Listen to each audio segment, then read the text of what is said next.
Is here, and you have probably seen him on your screen. You may not know, but now it is time for me to make you aware of who I'm talking about. I'm with Damian Evans Ajwang. Did I get it correct? I'm here with Damian Evans, and Damian is a sign language interpreter. How are you doing? I'm fine, Miriam. Thank you for having me here. Welcome to the Sunday Spice. Now, we jiggy, get in the mood. Chezeka mimi. Chezeka wewe. Sawa, sawa. Yes. So who is Damian? Damian is an ordinary guy, Kenya Sign Language interpreter to be precise, Okay. and also a staff with the Standard Group, KTN, the editorial department. Yes. Well, I am an interpreter. I've worked with the corporate organizations. I've also worked with the government organization. I've worked with civil society organizations. I've also worked with the community. I'm also a youth leader. Oh, wow. By the way, where I stay. So I'm an outgoing person. So I wear many hats. You wear many hats. It all depends with the type of hat I'm required to wear at a particular time. It will define the hat that I'll wear. That's true. How did you get into sign language? I got into sign language through a family friend.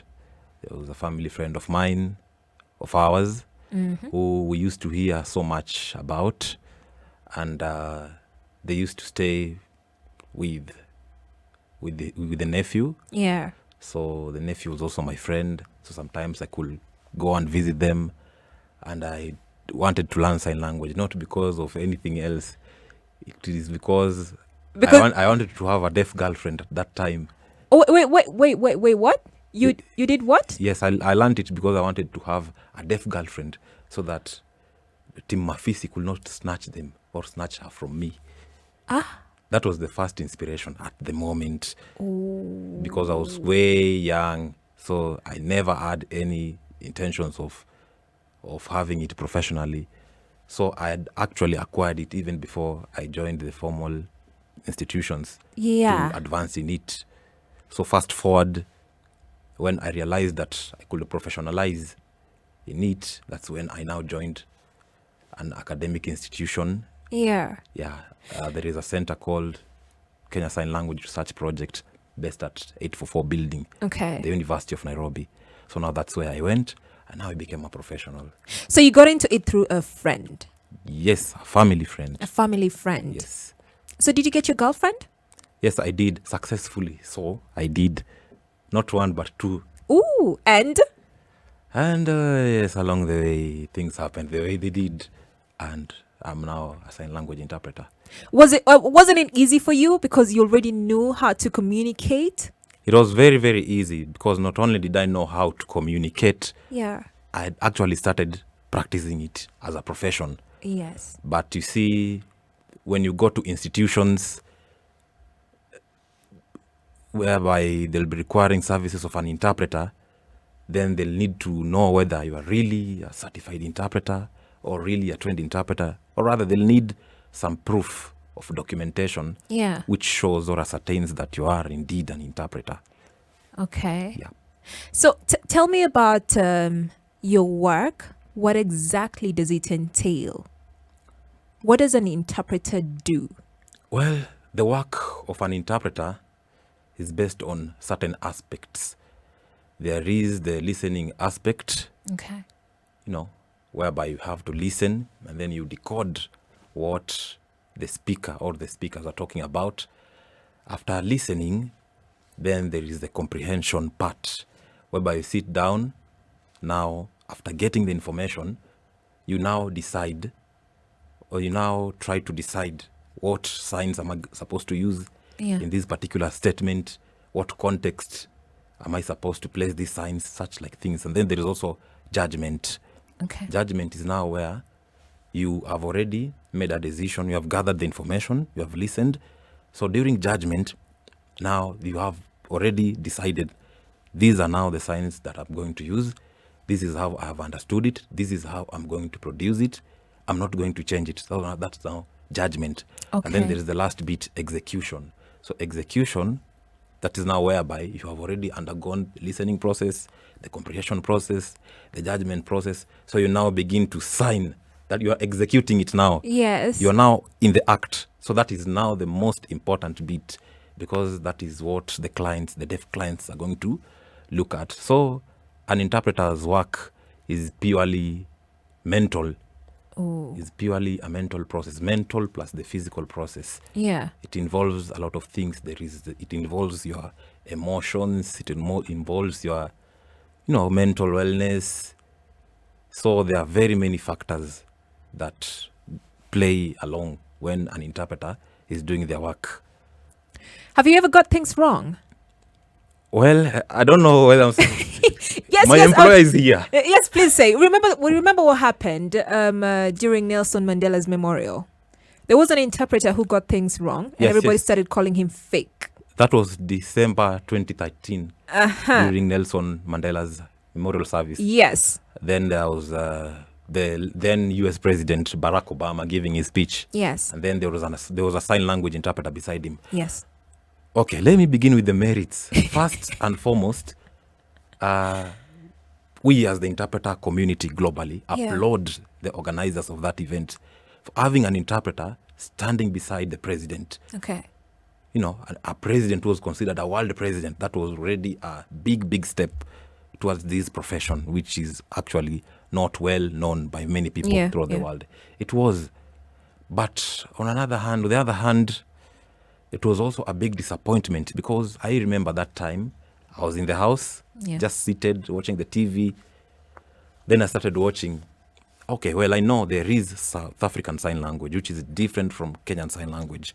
Oh, yes. I did not know that. Yeah, sign language.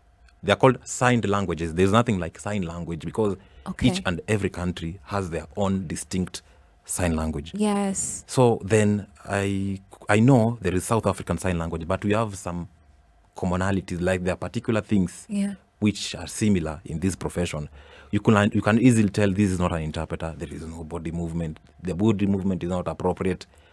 The facial expression does not correspond with what the president was talking about. The signs were kind of gibberish to me. And then I could easily tell this was actually indeed a fake interpreter. But there was a story that he suffered from schizophrenia, something like that. We don't know. But from what we saw... Allegedly, yes. Okay. But that was not interpretation. Yes. So have you ever gotten things wrong? Myself? Wow. Yes. Yes. Choma. I cannot say I've ever gotten things wrong, but I'll say there are particular times whereby you'll not go 100%. Okay. That is the truth. Any interpreter will confess that, because you understand we are interpreting from spoken language. Okay. The news anchor atakuja seme, yes, hello, my name is so and so, welcome to KTN News. Today we have a number of stories that we want to share with you. What. Yes. So this is what happens with sign language interpretation. There is something called the object and the subject. Before you begin to interpret, what is the person talking about?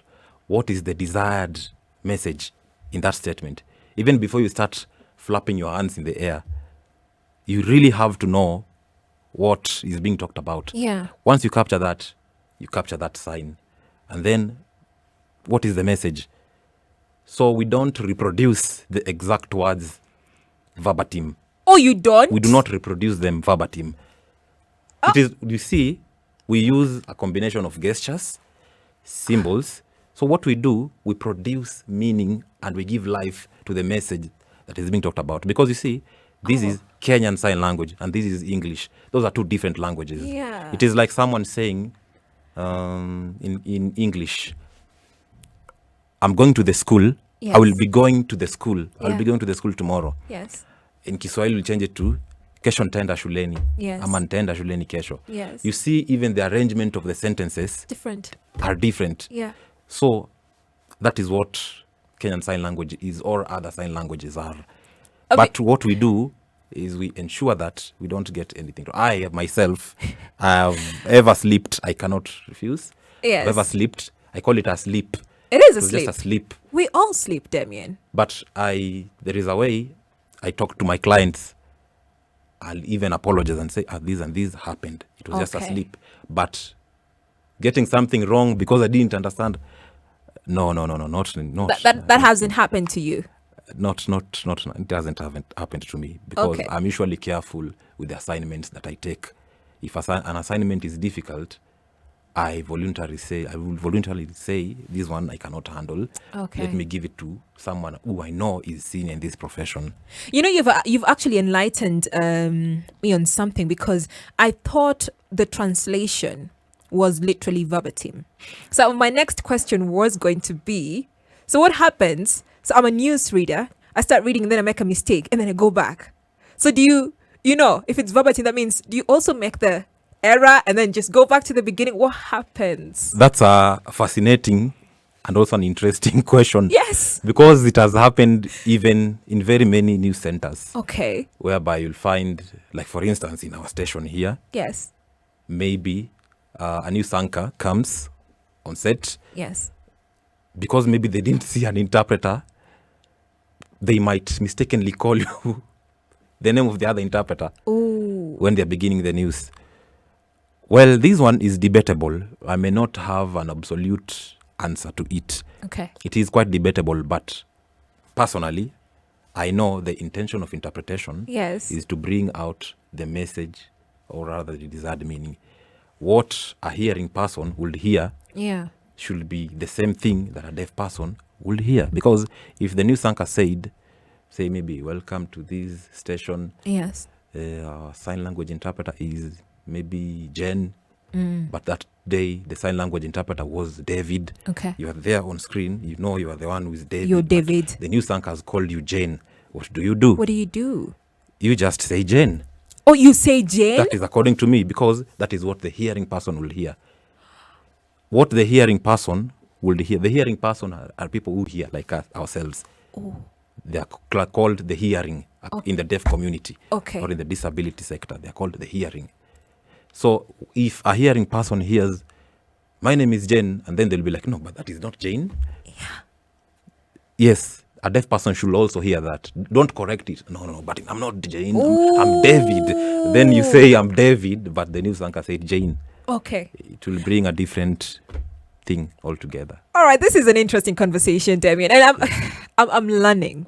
You know, I'm learning a lot. So I'm talking to Damian Evans Ajwang. He is a sign language interpreter at KTN News. And of course, you have definitely seen him on your screens. If you got any questions for us, the WhatsApp number is 0110-288-162, or you can talk to us on socials at SpiceFM KE. Now, I'll need you to stream, because when we get back, I would like to do some reading and I would like Damian to do some interpretation. All right. Spice. Here with Damian Evans, and he is a sign language interpreter. He works for KTN News, and of course you have seen him on your screen. Damian, let's talk about the Deaf Olympics that you attended. Was it in Brazil? Yeah, it was in Caxias do Sul, Brazil. Okay, tell me about that. Well, the Deaf Olympics, first and foremost, is an Olympic specifically for the deaf and the hard of hearing individuals all over the world. It draws all the sportsmen and women from the different sporting disciplines all over the world, whereby they come. Yeah, sorry, just a minute. You said something that I don't want to miss. You say the deaf and the hard of hearing. Yes, the deaf and the hard of hearing. What do you mean when you say hard of hearing? Well, you know, there are classifications of the deaf people. Okay. We have the deaf, people who are profoundly deaf, and we also have they're usually called bilateral deaf, meaning both sides of the ear cannot hear. Okay. And there is the second classification, the unilateral deaf. The unilateral deaf are the partially deaf, whereby you'll find one side of the ear cannot hear, is not functional. Yes. And then we have the post-lingual deaf people. The post-lingual deaf are people who became deaf after the development or acquisition of speech. Say maybe you became deaf at the age of 10. Okay. At the age of 10, the child has already acquired spoken language. And then there is the last classification, that is the prelingual deaf. The prelingual deaf are the deaf who became deaf before acquisition of language. Mostly they fall between the ages of 0 to 2 or 2.5, because during those ages, that is when it is perceived that a child has not yet acquired spoken language. So the Deaf Olympics, it was an exciting opportunity and an exciting event, just to see thousands of sportsmen and women who are deaf coming to showcase their talents. Well, speaking about myself as an interpreter, it is an opportunity whereby I come to now showcase my skills, talent, and also potentials internationally. Yes. Well, it was an exciting moment because you find teams playing so strongly. Yeah. And I bet for sure, if you bring those deaf teams here, they can easily beat the hearing teams. Ooh. Yes, that one I can say here on the screen, because they are quite advanced in terms of development. They have colleges, they have structures. The governments are supporting them 100% in terms of everything. We are also supported by the government 100%. But you see, their sports began when they were quite young. Quite young. Yeah. So their level of sophistication is quite high. It's high. Yes. I mean, do you think we are doing, or rather the country or the government is doing enough for people living with disability? Because now that you actually interact with people dealing with disability, do you think we're doing enough to include them? First things first, let me thank the national government through under the stewardship of His Excellency Uhuru Muigai Kenyatta. I can say we have undergone a very, very big step. You see, then we have the National Council for Persons with Disabilities, which is the parastatal mandated to cater for the welfare of persons with disabilities. It has done tremendously. But we still say it is not enough or sufficient. Okay. We have institutions like Kenya Institute of Special Education, where I've also worked. Okay. It has done a lot of things. They have done research. They have conducted many, many, many things that can really, really raise the livelihoods of persons with disabilities. And actually, if you ask me, if you go to other countries in Africa, I can say Kenya has really, really improved as far as inclusion is concerned. Because in Kenya, we have commissioners who are persons with disabilities. The PS for sports is a person with disabilities.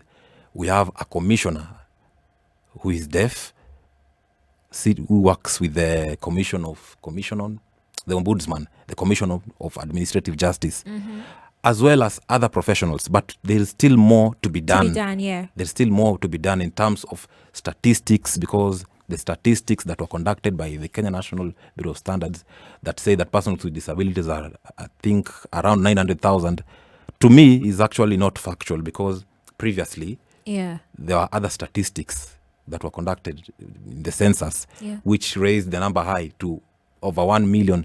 Does it mean that persons with disabilities are not procreating? Of course not. So the number is quite high. New challenges are coming, especially with the emergence and development of technology. So there is still more to be done. So other than the government, we also call upon stakeholders and goodwill ambassadors to join us on board as we talk and preach inclusion. Okay. So let's talk about you as a sign language interpreter. You decided to go study this, all right? It's a bachelor's, right? Just break it down, enlighten me on that. Well, thank you so much again for the question. In Kenya, we do not really have a comprehensive curriculum for sign language interpretation. There is interpretation as a course, bachelor's course, of course, but now sign language is learnt as a language. That's why I think it's important, and also for the benefit of the viewers and listeners, to know that not every Tom, Dick, and Harry who signs is a sign language interpreter. There is knowing sign language and there is interpreting it. Well, for knowing sign language, there are courses, just like learning French and Chinese. You can go take a basic course for 3 months. There is an advanced course which in some institutions, it's Yeah. offered for a year or so. And then there's also diploma for sign language. I've seen it. But now if you go as a sign language interpreter, there are other complementary courses which an individual needs to at least have. So just because you know sign language does not mean that you are or you can work as an interpreter. Definitely not. Ooh. Definitely not.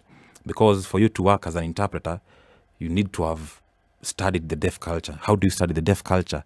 That means working with the deaf professionals, attending events for the deaf, because a sign language interpreter works with the deaf and the hard of hearing.